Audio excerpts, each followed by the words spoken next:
It is 53-man roster cutdown day for the 49ers. Who's staying, who's going? Steph and I will give you predictions.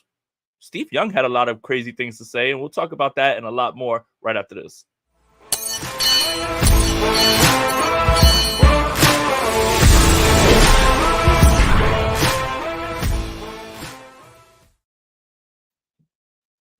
I'm Jason Aponte. That is Steph Sanchez. This is the Bully Ball Podcast on the Ghost Standard Podcast Network. Man, today's a big day, Steph, but before we get into all that, how are the vibes? How are you?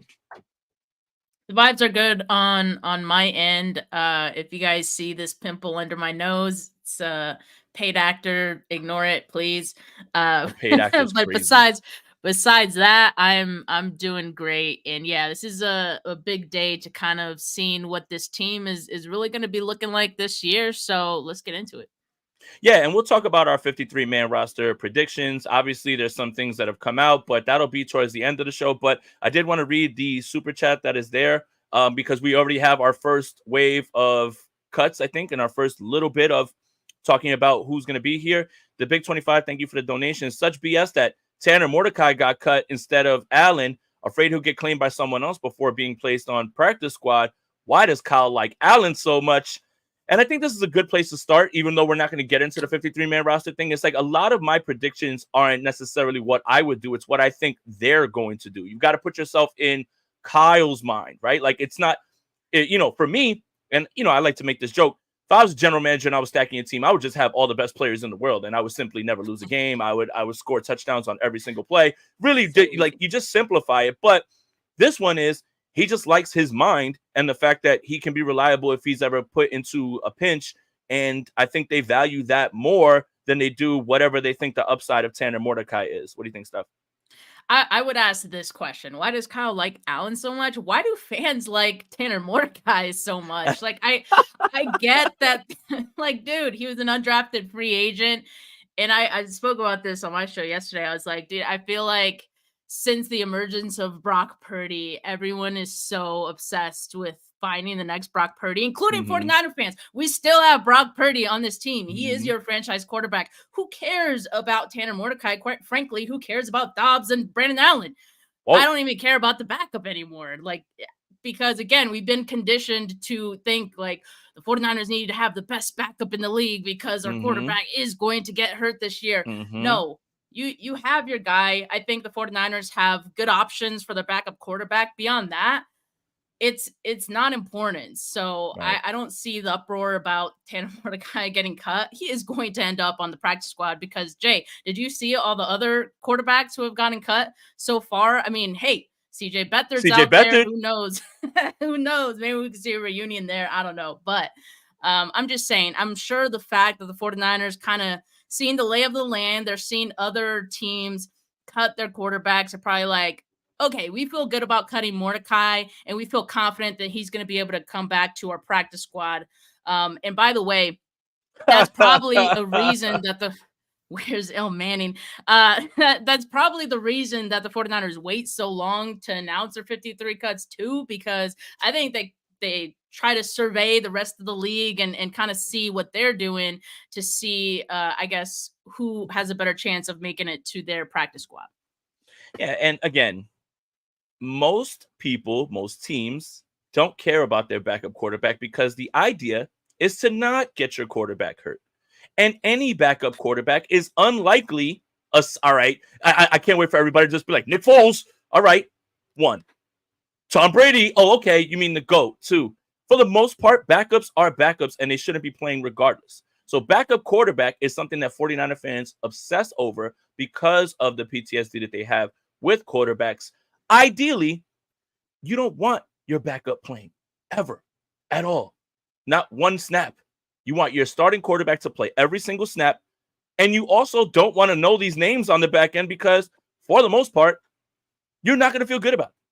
Like Denver cut Jarrett Stidham, right? And I believe Zach Wilson is the backup. That's gross. Who cares if Bo Nix gets hurt, right? But they're not competing for a Super Bowl. It's that part, right?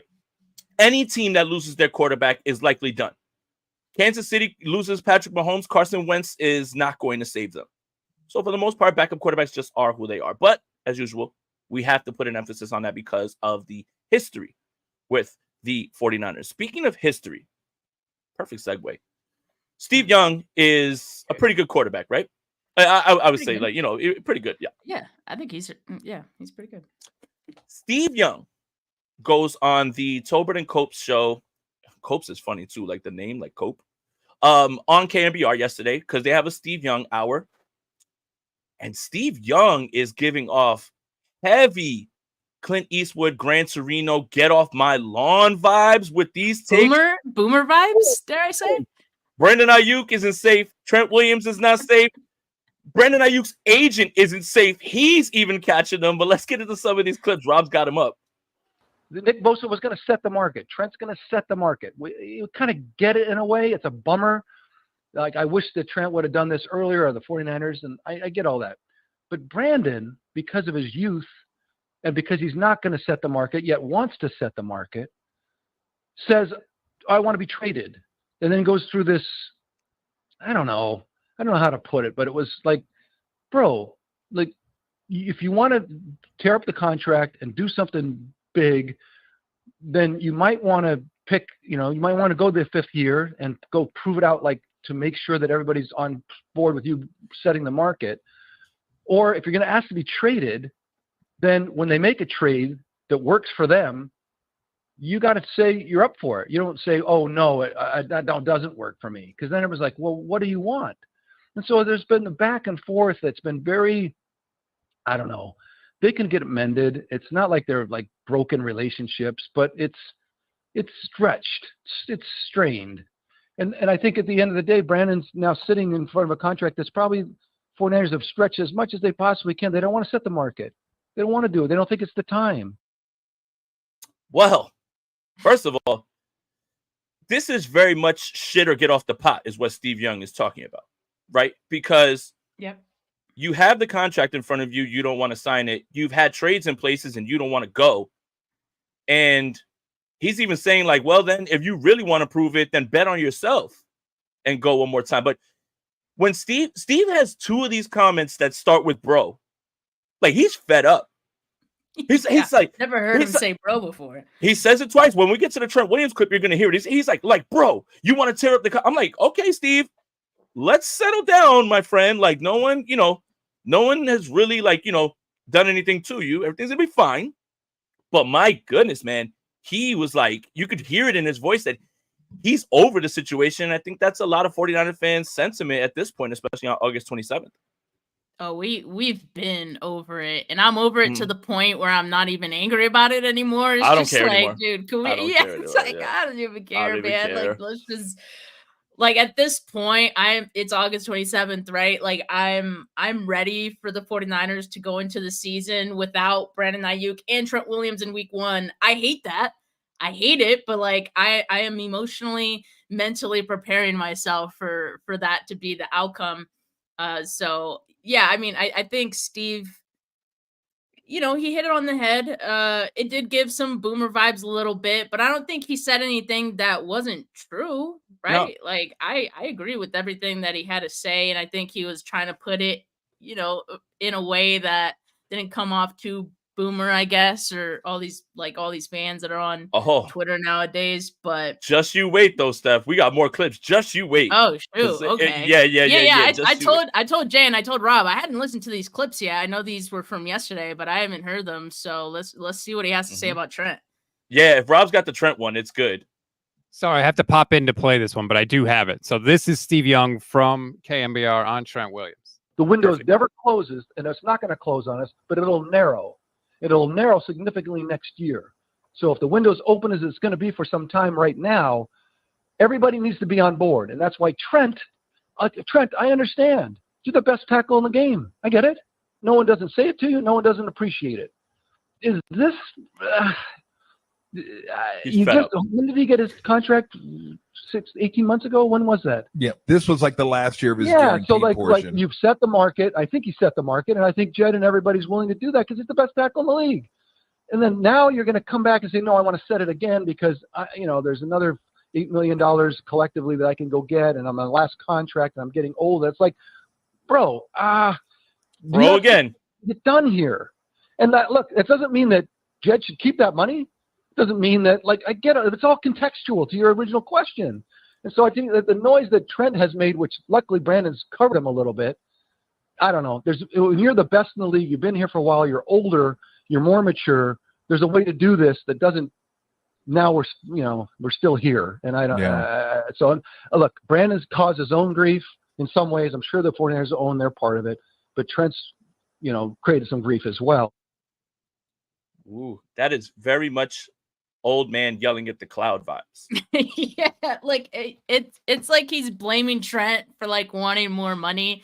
I get it, but stop doing that.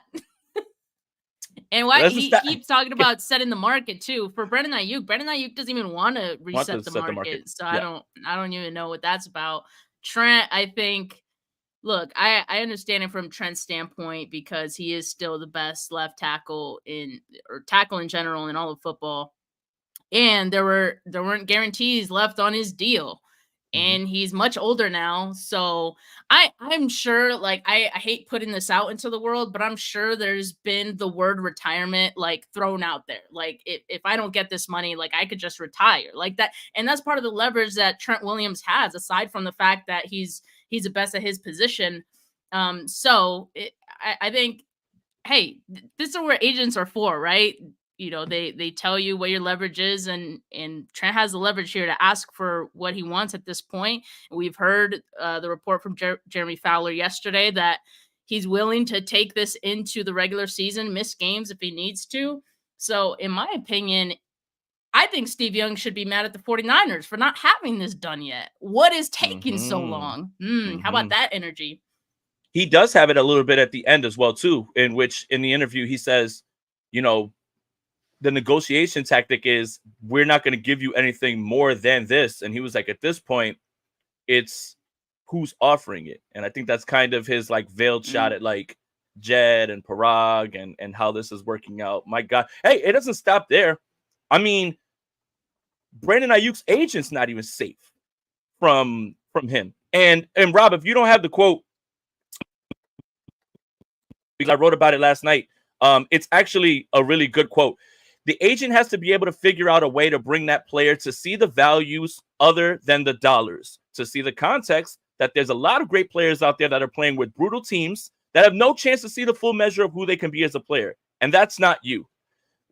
He's basically telling him, like, money's one thing, but you as the agent, you've got to be able to go and show him it can get worse. And that's what I believe it was TJ Husmizada or somebody else that said he wants to win. Okay, so you want to win and get paid. It's really hard to do both those things, but you're in a position where you can do that. And that's what he's really talking about with the agent, saying you have to be able to show him, like, this is a better situation than you going to get $30 million and going to play for the Pittsburgh Steelers. Like, that is absolutely 100% true. And I do have to give his agent credit for sticking to their guns this long and staying patient, because we've seen the reports that the 49ers did increase their offer. In my mind, that's like, you got what you wanted. Now what? So, like, to the point of that, of bringing him back to the table, and now you got to make a decision. It seems like it's still on Brandon Ayuk, but they're still trying to see if they could squeeze a little bit more out of the 49ers. I just don't know if that's going to happen at this point. So I think it's about that time for, like, both sides to kind of look and be like, I don't think we're willing to really negotiate any further. What's next? And I understand the emotions from fans, right? But I want to at least try to be a calming influence here and say it's really out of our hands. There's nothing that we can do about it. And we can discuss it, that's fine, but it's really not in our hands what happens with these players. And by the way, I am not pro owner. I'm always pro player, because nobody ever says, oh, how could you cut that guy? He has a family to feed, or like he's making this amount of money. It's because when this game is done with you, they don't love you back. And it's time for you, when you have this short window of being able to play football, for you to make as much money as you can, especially because of the stress that it puts on your body. So for us, it's just like, we're frustrated with this because the 49ers want to see, the 49er fans want to see them try to get back to the Super Bowl, and you can't do that without Brandon Ayuk and Trent Williams. But as of right now, it's like it's out of our hands, and we just have to watch it kind of play out at this point, and we just have to react accordingly. And we'll figure out how it goes when things happen. But that's the frustrating part, is that nothing's happened, and there's no sort of updates or anything like that. It's all reworded and repurposed reports of, well, the deal's closed. Oh, well, this is, that's it. And I think, again, 49er fans are just frustrated because on the cusp of the season starting, you want to see this team just start rolling and get in there. And this isn't just some veteran player that, it's the best left tackle in football, and it's probably a top 10 wide receiver in the game that are not going to be there. So, yeah, the frustration is just that nothing's happened, but it is out of our hands, unfortunately. Yeah, and as it pertains to like the 53 and all that, Trent Williams, since he was placed on the reserve did not report list, he still will not count towards the 53. So that's the one positive, I guess, that, the 49ers can maybe squeeze in another offensive lineman in the meantime until Trent Williams does report back and they remove him off that list. Mm-hmm. But yeah, it's obviously time's ticking, man. All right, here's an interesting angle. Let's try this one. You got a tinfoil hat? Let's put it on. Oh yeah, I got mine right next to me. All right, perfect. Always. Perfect. It's big brain time here. Do you think the 49ers didn't like the way they lost the negotiation with Nick Bosa, and now they are trying to put their foot down and not allow this to be some sort of practice that will be rewarded, Steph Sanchez? Again, if I'm tripping, tell me to get out. If I'm tripping, tell me to take the hat off. But I think this is more about them winning the negotiation than it is signing someone or just getting it done. Like, they just want to look like you blinked. I didn't blink. You blinked. We didn't blink. You did. Oh my God! Like, who cares? Who cares who blinked first at this point? Like, the person who wins, like, both sides could still win this if they agree to get this done before the season starts. That's how you win. And yes, I was going to refer to this tweet from Tim K, because like he's saying, like, he's speculated that the 49ers are kind of, doing all this to want to win the deal with Trent Williams and Brandon Ayuk. For one, I mean, quite frankly, with the Brandon Ayuk thing, you've already lost, in my opinion. Like, there's no winning at this point. You just look freaking silly. You got egg on your face already. So why not make it right by getting it done? I mean, you see all these other teams signing their receivers this offseason. Even the Cowboys got it done with CeeDee Lamb, and I thought they were over here. I was making fun of them. And look at the 49ers still waiting. So yeah, this is atrocious if that's what the 49ers are looking to do. There is no winning a deal. The win is getting it done. And who are you winning for? Like, who are you winning these deals for? For themselves, agents, for other GMs? Yeah, it's like some game they're in by themselves. No one cares, man. No one cares that you think you won the deal. Get it done. They're looking themselves in the mirror. You're not going to let them talk to you like that, all right? Like, this is what, as I'm reading this is what Tim's talking about, is the owner worship, the NFL owner worship, right? Like, they can never do anything wrong. It's always the player's fault for asking for more money. The poor rich owners, the poor billionaires, the poor owners, right? Why isn't anybody thinking about them?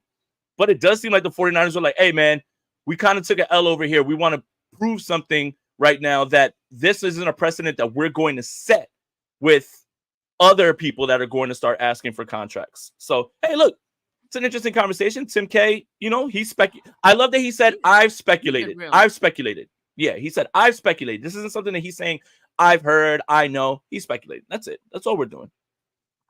But I think his speculations might be right, because what other reason is there for it to have taken this long for both of these? I mean, this is Parag's Super Bowl. It's no. And it's guess what? It's overtime, man. It's overtime. Oh, great. All right, perfect. Yeah, now I feel really great. Good God. Yeah, I guess I guess that's where we are right now with this. Again, no new updates. Today's cutdown day, and Brandon Ayuk isn't going to be exempt, so he's going to have to be on the 53. And Trent is someone who's been on the do not report list, so he's not going to count at all. Danny Gray waived, not in the least bit shocking, none. So both SMU guys, Tanner Mordecai and Danny Gray, gone. I didn't have him on my 53-man roster, Steph. I don't think you did either. No. I definitely did not. And I don't even have him making the practice squad, to be quite honest with you. Nope. So, Nope. I think that's it with that. But can't wait for Danny Gray to get picked up by like some team and people be like, I can't believe you let him walk Eagles up. or something. Yeah. Like, come on, please, guys. Please. Just look. Again, the 49ers have done a great job of identifying talent, and they've done it even through the 90, right? Like, there's a lot of guys on this 90-man roster that are going to get cut, that are going to be good football players. There's a lot of these guys that are on 90-man roster that just aren't going to be anything. Not going to be anything, like, anywhere. So it doesn't really matter at this point. But I guess, should we start talking about 53-man roster? And we should start with wide receiver because I think we're in agreement with the 6. Yeah, I think so. So we've got Brandon Ayuk, we've got Debo, we've got Juwan Jennings, you got Ricky Pearsall, you got Jacob Cowan. That's already 5 dudes. And then assurance for Brandon Ayuk, you got to have Chris Conley on there as well. That's a 6. Dang. That's a 6. That's your 6. I agree. You want to do the 5 running backs since we can knock that out pretty quickly? Yeah, let's do it. All right. Garendo, McCaffrey, Mason, Mitchell, Juszczyk. Boom. This is easy, man. We could put together a roster. This is easy. We could be GMs. I mean, it's super easy. Again, like I said, if I was a GM, I would just only draft like really good players and just like win all my games and stuff. But hey, wait. Okay, because Rob just put that little banner there. How could you disrespect Trent Taylor? I mean, okay. Serious question. Do you think he's a practice squad candidate? I mean, he does have the returning ability, at least emergency return man. I don't care. Okay. I don't care. Like, it doesn't matter. Like, I didn't ask you if you cared. I asked you if you think make the practice squad. I mean, yeah, because like Kyle Shanahan. All right. Kyle Shanahan hat on. All right. The idea that 31 other teams are going to see that Trent Taylor is not going to make this roster and somebody's just going to run and it is going to be like, we've got it. No. So he could make the practice squad. He could just go home and he'd just be a call away. That's what I'm saying. So it's fine. I'm not too worried about it. Not too worried about it. Everything's going to be fine. I want to see this one. This one's going to be good. You want to do offensive line? Because I think this one is interesting because the last spot is the one that I have a little bit of an issue with. Like, in terms of who can I pick? Through. Right. Okay. So Colin McKivitz, Dominic Pooney, Spencer Burford, Jake Brendel, Aaron Banks, Trent Williams. He obviously won't be there unless something different happens. Jalen Moore, Nick Zakelj, and the last spot. Yeah, I think Zakelj makes it too because he's played left guard. Yeah, I think Nick Zakelj makes it. He's not just done that. He's also, like, in camp, they also experimented with him at center as well when Brennan was hurt. So, like, that's positional value and versatility there. Tweet from Matt Barrows. He says, I'm hearing it's not a great day for some former SF third rounders. Jay, speculate. Well, I think Ambry Thomas is going to be put on the pup. Just on the pup? You don't think they'll just like injure wave him? I think if you put him on IR or whatever, like he's done for the year, I do think that they think he's going to come back. Yeah, but like, why would you? But if you keep him on pup, that means you want him on the team. Like I think they're done with him. I don't know, man. That's going to be tough. I don't know. I mean, I would have said the same thing earlier. I was like, there's no way. But like, I think the injury kind of buys them a little bit of time to figure that out with him. I think this is more Cameron Latu. Cam Latu? Yeah, I didn't think he was going to make it anyway. Yeah, I did not think. All right, so. Well, okay, yeah, I'll talk more. No, we'll go to tight end right after this. Yeah. So okay. Ben Barch and Jarrett Kingston are the ones that I go back and forth with. That's the one. So I think Kingston is a 6th rounder, right? So you would think there's not a lot of people out there who would go just off of draft pedigree. But I'm going to put myself in Kyle Shanahan's shoes, and this is not something that I'm making a decision with my mind or my heart.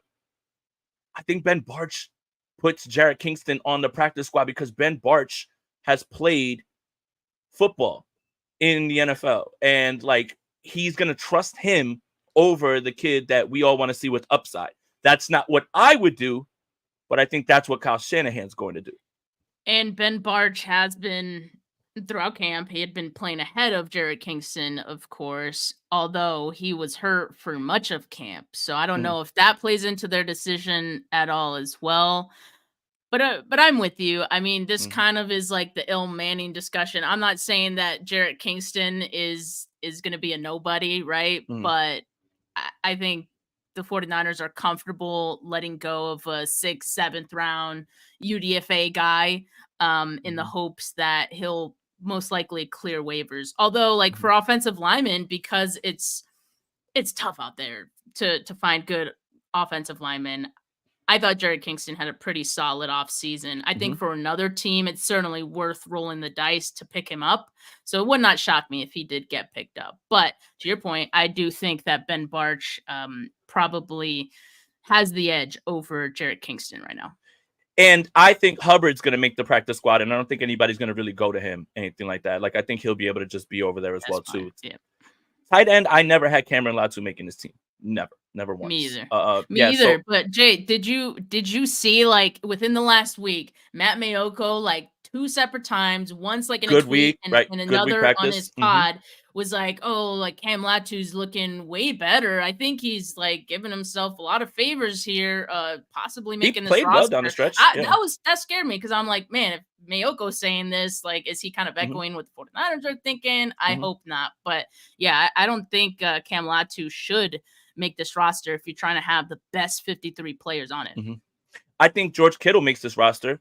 I think he's one of the guys that, like, was on the bubble for me. Eric Sauber is your second, and I'll still go with Braden Willis because of the way that they use him.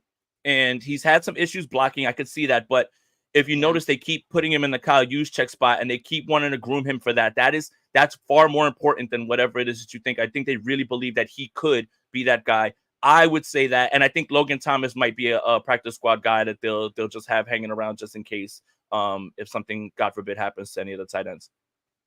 What happened to Logan Thomas? Like I don't know. Did he catch any passes? I think he was just like on the team. He's gone. He's back. He's not doing nothing. What are we doing here?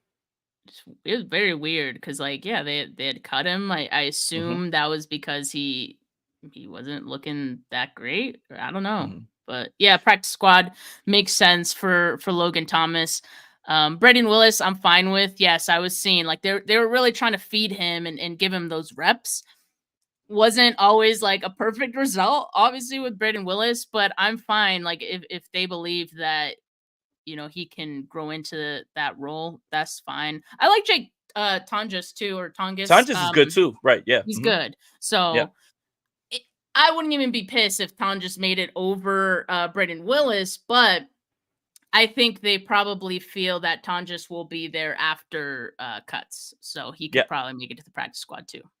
Right. And again, this is me putting myself in their minds. Like when you see them lining up Braden Willis in that Kyle Juszczyk spot, they obviously want to groom him for that and get him rolling in that idea, because that was the speculation when he was drafted as well, too. With Latu, you did a little bit at the end, but it was never enough, and I think we all kind of knew that he was on the clock once Kyle was like, no, he's not tight end 2, man. Get out of here. Like, he was so angry when he was asked that. So, like, that's when I was just like, all right, man, this guy's on the clock and he's in trouble, man. And they tried to sign every single tight end under the sun to try to fill in for, Charlie Warner and everything. That's it. It's enough. So, let's see. Specialists, Taylor Pepper, Jake Moody, Mitch Wisnowski. Yep. Don't care. All right.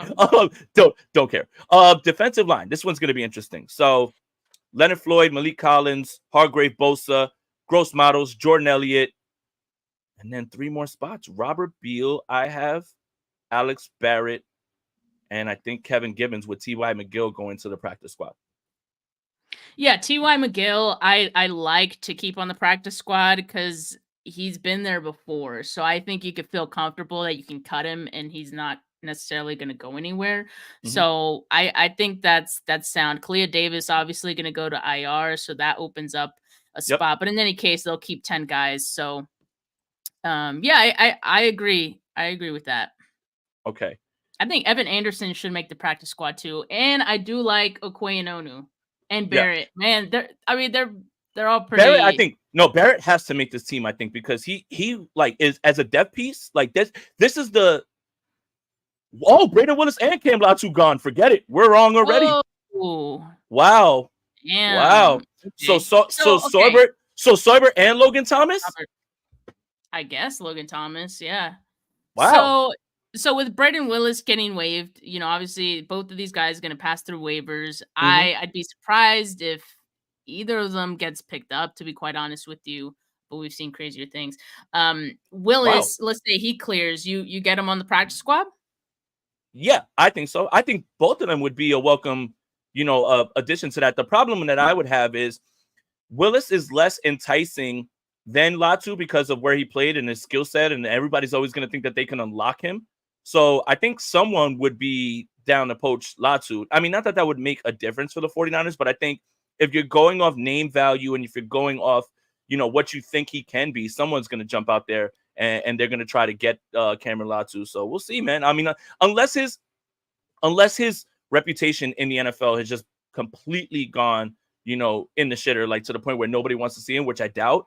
I think somebody would try to take in and pick him up because they can always feel like they can unlock him. Yeah. But with less tied to him, I think another team would be more willing to cut him if he doesn't look like a promising player. Right. Rather quickly. Wow. So there we go. All right. Yeah. We can move on to corner. Let's do it. All right.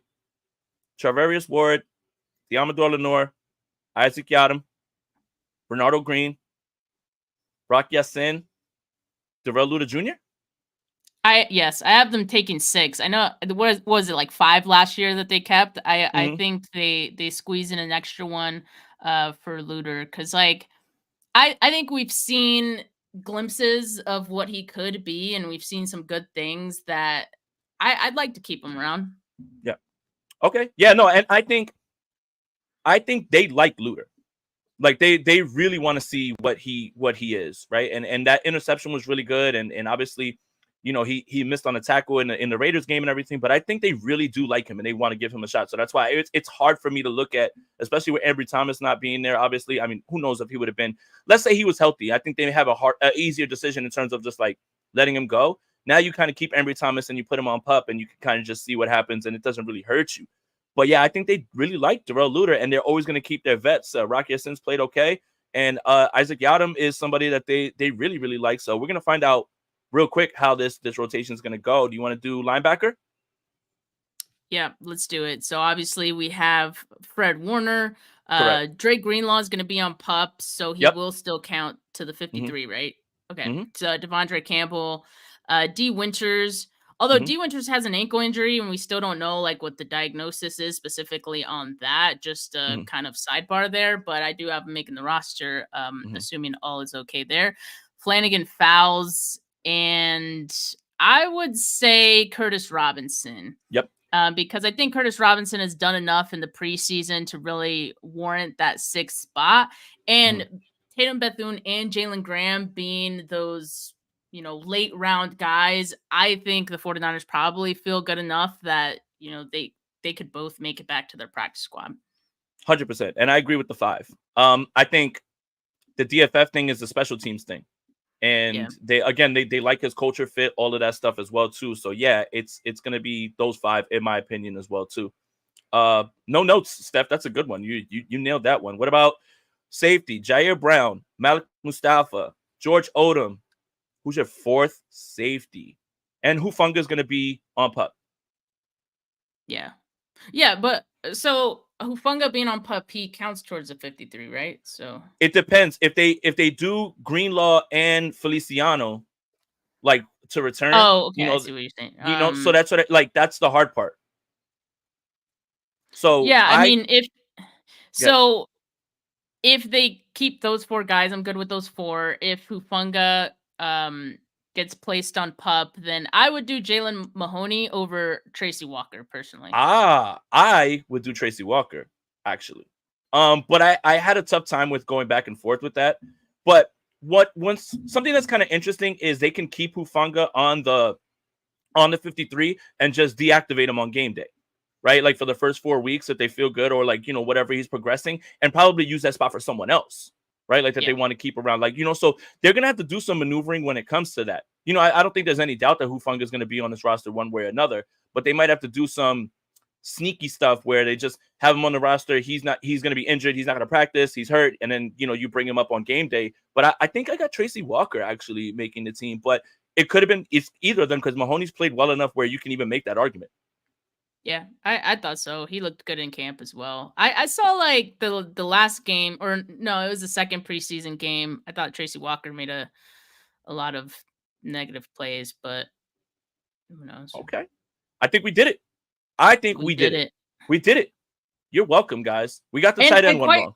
Quite honestly, I think what we went through is probably pretty freaking close to the 53. Yeah, I was just a little shocked with the Braden Willis thing, but I guess the Logan Thomas signing should have been right up the alley. It's just you haven't seen Logan Thomas at all, at all. Like no snaps, no training camp, and then But hey, they've got a method to their madness. But I think you have your 6 receivers. I think that's a lock. You have your 5 running backs. That's a lock. You have your 3 specialists, and then everything kind of gets interesting in what they value. In terms of the defensive line. Do you need more edge depth? Do you need more interior guys? What do you think that you can get from Gross Models? Can he fill in that gap with the interior guys rushing from in there? And then you get more edge guys. That's the part that we really don't know in our heads. But I do think we've gotten pretty close. I think we're fine. Can I ask you a question, Jay? No. Yes. So, okay, first, I was just going to say the Bills have waived Frank Gore Jr., so that would make sense. So now, obviously, 49ers aren't the only team cutting player. That's a great one. We always love anytime there's a player out there, 180-degree pano. But, yeah, with all these players, getting waived and all this stuff, if you're the 49ers, and I know you said you've watched a lot of the preseason games, not just the 49ers, but of other teams as well. Was there anyone that flashed that you think maybe has a chance of not making a roster that the 49ers should maybe keep an eye on? Well, Noah Brown is somebody that was just let go. And I think, he had a really good stretch of play with the Texans. It's, do you value Chris Conley on special teams and just his veteran ability, or do you take a shot on somebody like, Noah Brown? I think that's somebody that's out there, as well, too. I think, if I'm not mistaken, Carl Lawson is somebody that he's just a veteran guy that he's out there now that he's waived as well, too. If you're looking for veteran depth on the defensive line, Carl Lawson can't hurt. Like, it's just, and if you have this track record of being like, hey, we're going to give him to Kasurik, we're going to turn him up, or we're going to fix him, then why wouldn't you take a shot on something like that? So it's going to be interesting to see how this goes. And by the way, Frank Gore flashed in the Bills game, the last Bills game. He was very good in that game as well, too. So, and I wanted to ask you this. Cody Schrader was drafted in the CFL draft as well, too, right? Like there's a CFL team that there's a CFL team that has his draft rights. I don't know what that means in terms of like, can you overlap it with like CFL or NFL? But yeah, Cody Schrader is going to be a person that they may try to sneak on the practice squad, or he just might go.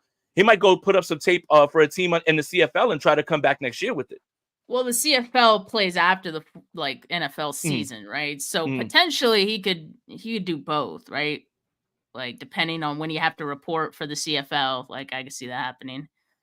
Daza with the super chat, are there any decent offensive tackles who have been waived released that we could potentially pick up? It's UFL. I'm sorry. Thank you, Leon Sandcastle. I don't think that's really. See, this is the hard part. Decent offensive tackles very rarely get waived and released because of how hard it is to find offensive. I think McKibbins is a starter, people. Oh my God, Cole McKibbins didn't do nothing but wake up. He woke up a Christian and he's getting shots fired at him like for no reason. He didn't do nothing. That's the hard part, right? Like unless you have like a reclamation project or you have somebody that you think, hey, maybe we can kind of fix them. It's gonna be tough, to look at a guy that's been cut because for the most part, and I hate to say it this way because they're still NFL players and they're still, great at this game that's so hard and it's so hard. There's so much competition and you hate to see guys lose jobs. There's probably a reason that they're, let go. And if they're let go in this league that every single team is like grasping onto as much offensive line play as you can get because of how hard it is to identify and have guys that are steady. I'm just not sure. Like, I don't think that there's anybody that jumps out at you right away where you're like, yep. I'm like, well, you got to get a shot on that. because then you got to start asking the question, well, why are they available? Right. I haven't seen too many anyway, to be honest with you. But it wouldn't surprise me if the 49ers obviously did try to look around with just some of the injuries they've had throughout the offseason. It seems like most of those guys are you know, starting to get healthy on the offensive line, but I could definitely see on the defensive line um, them bringing in some guys on the practice squad to maybe shore that up a little bit, because Leonard Floyd and Yetur Gross-Matos have the knee sprain, but it seems like Gross-Matos, he's week to week, so his was probably a little bit more severe than Leonard Floyd's. So it wouldn't surprise me if they brought in maybe another edge guy to the practice squad. We already talked about some of the guys that they can potentially bring, but guys from other teams that are getting cut as well could be options too. And like I said, Clea Davis also going on IR. So if they want to shore up some of that defensive tackle depth, they could do that too. I think there is. I'm trying to look for the young man's name. He was drafted by the New Orleans Saints, and they let him go.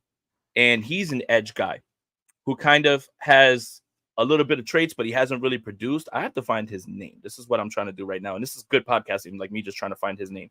But I think that's somebody that they could look at as like a practice squad guy or take a shot on in terms of defensive line.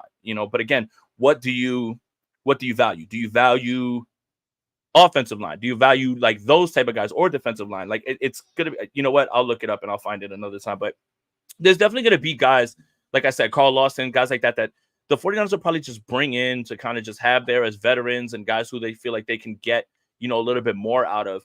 And I think that the 49ers defensive line, this is as paper thin as they've been since 2018, 2017, like those times, and I think this is the part right now that they don't feel the best about, but you have to just keep taking swings on guys, and you got to hope that Yetur Gross-Matos, is what you think he can be, like a Menahue, that type of signing, because that would save a lot. But the issue isn't the starters, as we've said, with this roster. It's not the starters. It's, God forbid, if one of the starters goes down, then your depth starts to look a lot more worse this season. There's something about this season now. And then compounding the problem is, Trent Williams and Brandon Ayuk kind of just hanging out in the background. But the depth is what's scary about this roster, not necessarily, obviously, the starters, who we know are all pretty much good.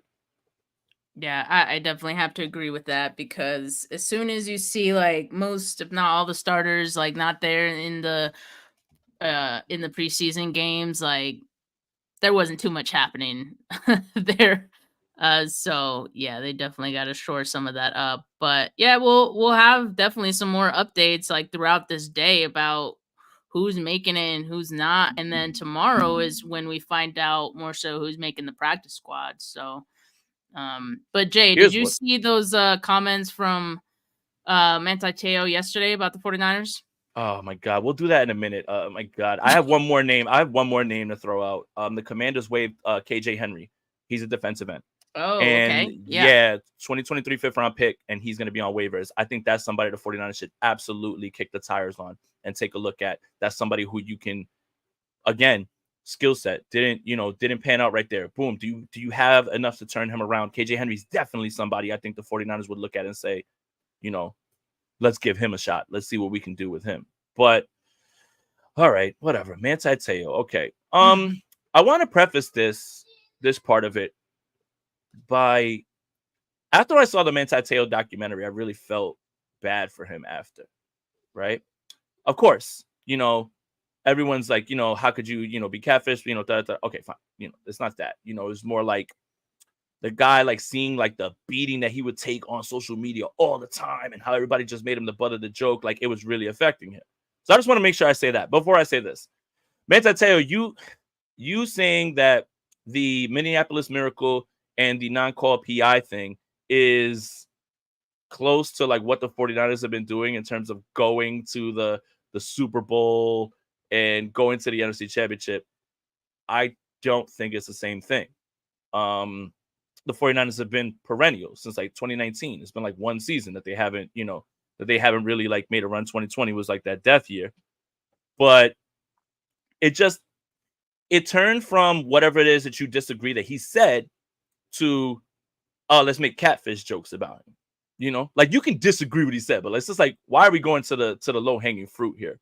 So I'm interested to get your thoughts on this, just because it didn't really bother me what he said. Like I think I'm at a point now where, like, when people say things that I don't agree with, it doesn't like send me into a tizzy. Like I'm just like, whatever. If Manti Te'o feels like that, that's his business. You know, like that's fine. But a lot of people didn't like what he had to say, and they were like going crazy on him. You know, telling him about his catfish situation and all that stuff.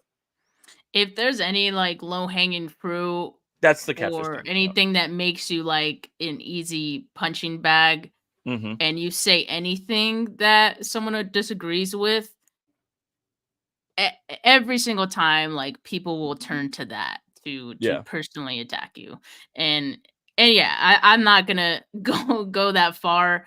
I don't agree with what he said. Like, Right. and I just don't think that using preseason games as a way Mhm. to measure your perception of a team and being emotionally drained is accurate, nor Mhm. should it be, like, ever.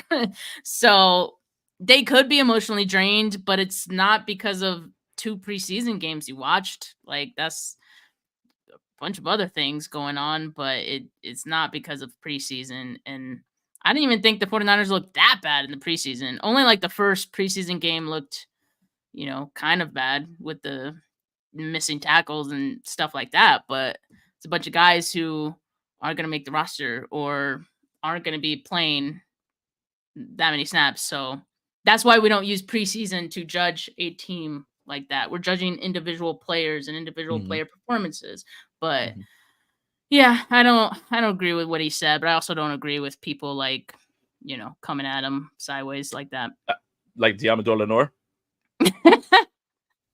I did retweet this. I mean, because Lenore, he's on the team though, so I mean that's different. Like I think for him, like that's personal because like he's on the team. You're talking about the team he's on, so bro obviously is on the Lenore team. disagrees with it. Bro is on the team. Actually, you know what? Diamador Lenore is number one shit talker on this team. He is like lightweight, right? Like low key. Yeah, like who else would it be? I think Demo's the one that's like out there chirping the best too. Like it's not who's chirping the loudest, it's who's got the better quips, who's faster with it. Right, like it doesn't have to be this long-winded response. You hit somebody with 4 or 5 words and you cut them all up. Lenore's cooking, man. He's the guy that's the number one shit talker, in my opinion, on this team. I think it's either that or Debo. Like Debo's pretty freaking good. Debo be popping it too. Yeah, Debo be popping it. Yeah, definitely. You can back it up. I mean, they both can back it up. Yeah, but I think after Demo knocked the Sonic coins out of DeAndre Swift, like he's just been on some absolute like next level. Like, yeah, I'm that guy. Like I'm walking around talking, you know. So like, I like it, man. I like it. Demo making a case for why the 49ers should sign him off the field. Also, you know, with the way that he's been trash talking. That's a good quick answer. Computer love is crazy. I was just like, like, you know, we said it's low hanging fruit. But damn, that's still really good. And it just like, you know, it's just like got there. I could laugh at the jokes. I'm just not gonna say them. Right. Hey man, Lenore's moving up the rankings, man. I think we need to adjust the rankings when it comes to the trash talking thing. Like we're talking about 53-man roster. Should we be talking about the better trash talkers, the better dressed guys? Like we need to start like changing up like what we're going with. But yeah. So right now the cuts are coming in. We're gonna know in a little bit. Do Kyle and John speak today or tomorrow, Steph? John Lynch speaks tomorrow, and you know what we're gonna get? Bunch of nothing. Nothing burgers and word salads for everybody. Oh, baby, I can't wait. I hope you're hungry because you're gonna get a whole bunch of nothing. But it's like that one gif where like they're bringing out the platter and he opens and it's like nothing. Exactly. What's Kyle and John gonna say? And he's like nothing, and he just lifts up the thing or whatever. But yeah. And it's like also too, it's like the Nick Saban clip. You know, can you give us any updates on Brandon Ayuk? I'm not going to, so quit asking, man. Like, you know, like that angry type stuff. But again, there is a conversation that needs to be had about the 53-man roster, what they plan to do, you know, what's the thought process on some of these guys and everything as well, too. So that's why Kyle's going to speak. Can't wait for that. So, yeah, I mean, the DC dip and twirl. It's perfect. I think we're not really going to get anything we're not going to get anything too quickly or too detailed at all. And No? Rob, if you want to put that GIF up, I literally just send it to you on Twitter because I hope you're What hungry. the guy lifted? For Hope you're hungry for nothing. Oh my god! We sense the urgency to have Trent Williams and Brandon Ayuk back with the team. We've been saying that for 2 months. I hope you're hungry for nothing. The gas like always gets me. Oh, God. This feels like a good spot to call it. And before we say that, you know what's funny is Kyle and John know the tension or the anxiousness in the fan base right now, and they're still. I think they're feeling it too. I mean, they are, but they're also just like, it doesn't matter. We're still not going to cave. We're still just going to, like, and I think there's a little small part of Kyle that's just like, hey, I want to keep them in suspense, and I want to keep them, going through it a little bit more too. I think he low key enjoys it. Oh yeah, he's a sicko that way. All right, guys, that'll do it, guys. Thank you guys again for tuning in. Check out the 53-man roster. Should drop in another hour, right? That's when it has to be finalized. So the 49ers notorious for they'll be there at like 7 p.m. like way after. Yeah. Yeah. I think they have to submit it, but then they announce it whenever they feel like announcing it. But hey, thank you guys for tuning in. Have a great rest of your day. Make sure you guys like this video, subscribe to the channel, subscribe to the Gold Standard Podcast Network, wherever you get your audio podcast. Make sure you follow Steph on Twitter at Steph49K. Follow me on Twitter at JasonAponte2103. And as usual, guys, go Niners. Peace. Peace.